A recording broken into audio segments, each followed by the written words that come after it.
کسی نے اتنی زمین کسی کی کاٹ لی، اپنی طرف کر لی ہے، تو 7 زمینیں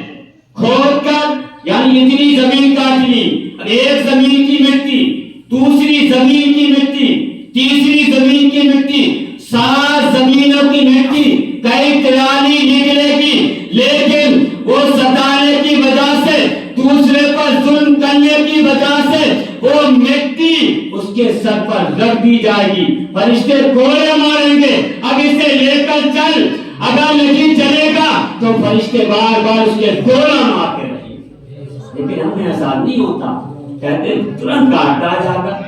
ترنت کاٹتا جا کر، میٹ پر گیا تو اپنی میٹ صاف دیر سے کرتا ہے، اسی کی طرف زیادہ کرے گا، کاٹے گا، ایک دوسرے کو ستائے گا، پریشان کرے گا۔ کبھی نہیں سوچا میرے بھائی کہ دنیا سے تو چلا گیا، اتنی ساری میں کیا رکھا ہے، کیا بن بگڑ جائے گا، اتنی زیادہ لے جائے گا یا کم لے جائے گا، لیکن تو اگر کسی کو ستا کر چلا گیا، کسی پر ظلم کر کے چلا گیا، تو یہ ضروری نہیں کہ تیرے پاس وہاں پر پیسہ نہیں ہوگا، تو نے اپنے بھائی کو ستا دیا ہے تو اسے کس چیز سے منائے گا؟ وہاں پر کہا جائے گا اسے راضی کر، کیونکہ حق العباد جو ہوتا ہے رب معاف نہیں کرتا جب تک وہی معاف نہیں کرے جس کو اس نے ستایا، جس نے اسے پریشان کیا ہے یا کسی کی بےایمانی کی ہے۔ اب میدان محشر میں جب حاضر ہوگا دونوں سامنے سامنے ہوں گے، اس سے کہا جائے گا بھائی دے، اب پیسے وہاں تو نہیں ہوں گے کہ پیسے دے دوں گا آدمی، اب کہا جائے گا کیا کیا جائے، تو ارشاد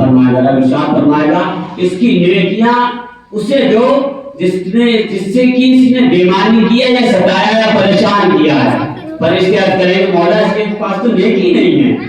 یہ تو خود گناہ گار ہے، اس کے نامہ اعمال میں تو نیکی ہے ہی نہیں، تو کہاں سے دی جائے، کیا کیا جائے؟ تو آخر میں رب ارشاد فرمائے گا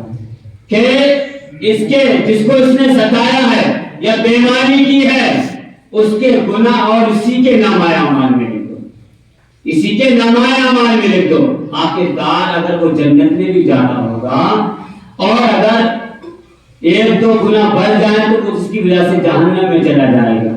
تو وہ گناہ جب بڑھے گے تو ظاہر سی بات ہے جب گناہ زیادہ ہو جائیں گے تو رب حکم دے گا اسے جہنم میں لے کے جاؤ۔ تو وہ کس وجہ سے ہوا؟ صرف 2 پیسے کی دنیا میں بےایمانی کرنے سے، دنیا میں ایک دوسرے کو ستانے سے، کسی کو ستا دیا غریب سمجھ کر، کسی کے دہاڑی کی 200 روپے کی 250 روپے کی 200 روپے سے دے دیے، دنیا میں کر کے چلا گیا، لیکن خوشی خوشی جنت میں جا رہا تھا، وہ سامنے کھڑا ہوا ہے، ارے پہچانا مجھے؟ بولے صاحب کون؟ انہوں نے پہچان دے، بھائی ہوں 50 روپے کم دیے تھے،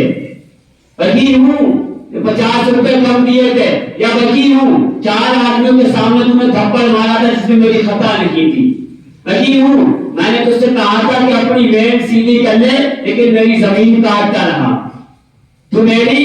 زمین کاٹتا رہا ایک پلان زمین کے چکر میں، بھائی ہوں میں نے کہا تھا بنیاد سیدھی کر لے لیکن ٹیڑھا مکان کو تو ٹیڑھا کر دے گا، لیکن مطلب اپنے مکان کو ٹیڑھا کرنا صحیح سمجھتا ہے لیکن سیدھا نہیں کر سکتا،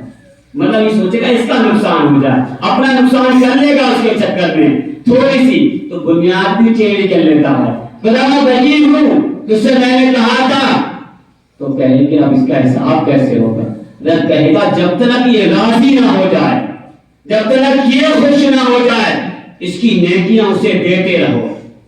اسے دیتے رہو۔ اگر کسی کے نامہ اعمال میں 10 نیکیاں ہیں، اگر 10 نیکیاں ہیں، میں ایک مثال دیتا ہوں، 10 نیکیاں ہیں تو اس کو جب دینا شروع کیا جائے گا تو 10 نیکیاں دیا جائے گا، کہے گا تو راضی ہے، تو مولا عرض کرے گا میں راضی ہوں، لیکن آپ اسے دیکھو کیا بچا ہے، بولے صاحب سب گناہ بچے، بولے جہنم میں ڈال دو اسے، تو کس وجہ سے چلے گئے؟ صرف یہی تھوڑی دنیا کے چکر میں چلے گئے۔ تو ہمیں چاہیے ہم ان چیزوں سے بچے، نمازوں کو ادا کریں۔ ہم دنیا میں اچھائی برائی نہیں دیکھتے ہیں، لیکن مرنے کے قریب جب ہوتے ہیں تو ہمیں اچھائی برائی کا خیال آتا ہے۔ جس اولاد کے لیے ہم نے راتوں دن ایک کر دیا، نمازیں چھوڑی، اچھے کام چھوڑے، وہی اولاد جو ہے جب قبر پر جنازے کی نماز ہوتی ہے تو دروازے کے باہر کھڑا ہوگا، بولے اجازت ہے پڑھائیں، بولے پڑھائیں اجازت ہے، بولے ہاں صاحب پیچھے سے ہاں پڑھاؤ اجازت ہے، بتاؤ جس کے لیے رات دن کرتے ہیں وہ جنازے کی نماز بھی نہیں پڑھے گا، یا مٹی دینے کا وقت آیا تو مٹی نہیں دے رہا، تمہیں ان پہ بھروسہ تھا، کم سے کم جبھی تو کہتا ہے تو نماز ادا کر لو، اور آپ کے لیے بھی کرو، لیکن ان کے لیے اتنا مت کرو کہ نمازیں بھی چھوڑ دو، سب کچھ چھوڑ دو۔ ہمیں چاہیے کہ اپنے لیے آخرت کے لیے کچھ کرے، قبر کے لیے کچھ کرے۔ اللہ ہم سب کو اس پر عمل کرنے کی توفیق عطا فرمائے۔ یہ بھی باہر سے آئے ہیں حافظ بشیر صاحب، یہ کچھ بتائیں گے آپ کو۔ اللہ ہم سب کو اس پر عمل کرنے کی توفیق عطا فرمائے۔ السلام علیکم۔